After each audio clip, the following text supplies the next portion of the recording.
Aujourd'hui, j'ai un message qui va parler à ton cœur. Peut-être que tu traverses une épreuve, une saison d'incertitude, de souffrance et personne ne peut t'aider. Et tu te poses la question, où est Dieu dans tout ça? Je vais t'encourager aujourd'hui avec ce thème. Comment faire confiance à Dieu dans des situations difficiles? Ce que je vais partager avec toi dans cette vidéo n'est pas juste des versets bibliques, c'est aussi mon témoignage.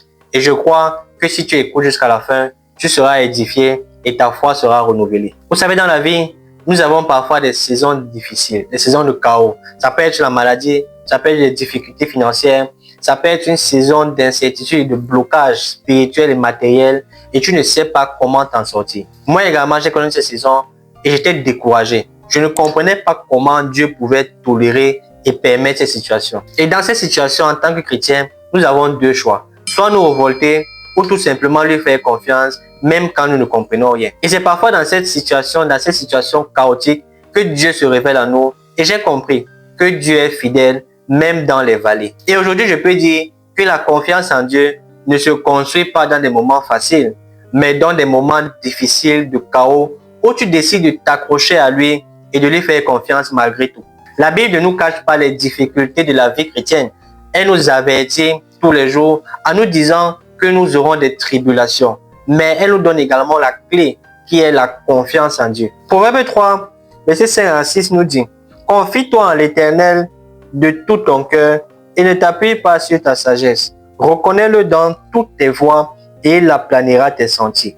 La Bible nous dit également, dans Ésaïe 41, verset 10, ne crains rien car je suis avec toi. Ne promène pas des regards inquiets car je suis ton Dieu. Dans le psaume 34, verset 20, la Bible dit, le malheur atteint souvent le juste, mais l'Éternel en délivre toujours. Ce que j'ai appris, c'est que la confiance en Dieu n'efface pas toujours la tempête tout de suite, mais cela te donne la paix au milieu de la tempête. Hébreux 11, verset 8 nous fait comprendre que Abraham a quitté son pays sans savoir où il allait. La Bible nous fait comprendre dans Genèse 50 que Joseph a été trahi par ses frères.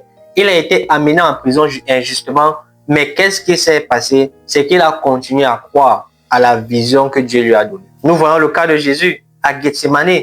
La Bible nous fait comprendre qu'il s'est écrit non pas ma volonté, mais la tienne. Tous ces hommes que j'ai cités ont traversé des situations difficiles.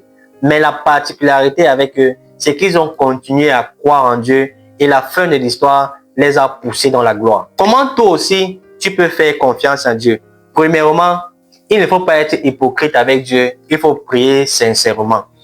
Présente-lui tes doutes, présente-lui tes chutes, présente-lui tes difficultés, comme David l'a fait dans le livre de Psaumes. Deuxièmement, il faut lire et méditer la parole de Dieu. La parole de Dieu est la nourriture pour ta foi. Dans Romains 10, 17, la Bible nous fait comprendre que la foi, la confiance en Dieu vient de ce qu'on entend. Et ce qu'on entend vient de la parole de Dieu. Tu dois te nourrir de cette parole jour et nuit pour pouvoir être capable de faire confiance à Dieu malgré les difficultés. Troisièmement, il faut te souvenir des fidélités passées de Dieu. Note dans un cahier tout ce que Dieu a déjà fait dans ta vie, ce qui va te pousser à continuer de faire confiance dans cette difficulté, dans cette douleur, sachant que Dieu l'a déjà fait dans le passé, il est capable de le faire également aujourd'hui. Dans Exode 17, nous avons vu comment Moïse a été soutenu par Aaron et Hur. Pourquoi? Parce qu'il était entouré des croyants. Entoure-toi des croyants, ceux-là vont te fortifier et vont te soutenir dans ces moments difficiles et tu pourras te lever et continuer à marcher dans le plan parfait de Dieu pour ta vie. Et surtout, rappelle-toi de ce que la Bible dit dans Philippiens 1, verset 6. Je suis persuadé que celui qui a commencé en vous cette bonne œuvre la rendra parfaite pour le jour de Jésus-Christ. Dans le psaume 23, Dieu te fait comprendre que quand tu marches dans la vallée de l'homme de la mort, dans cette difficulté, dans cette douleur, dans cette tragédie, dans cette épreuve, il ne va jamais t'abandonner car il est avec toi. Même si tu ne comprends pas tout, même si tu as l'impression que tu pries et Dieu n'entend pas, continue à lui faire confiance. Cette situation n'est pas définitive. Dieu est en train de travailler en coulisses pour toi. Et un bon jour, il va se révéler à toi et tu verras qu'il a commencé à travailler, œuvrer dans ta vie depuis très longtemps. Comme Joseph, ton épreuve d'aujourd'hui peut devenir ton témoignage de demain. Si ce message t'a touché,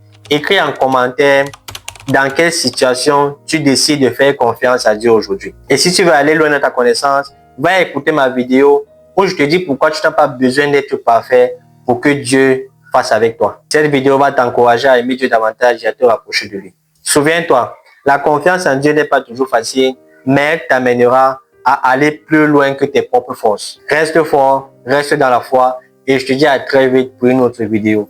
Prends bien soin de toi et la paix sur toi. Shalom.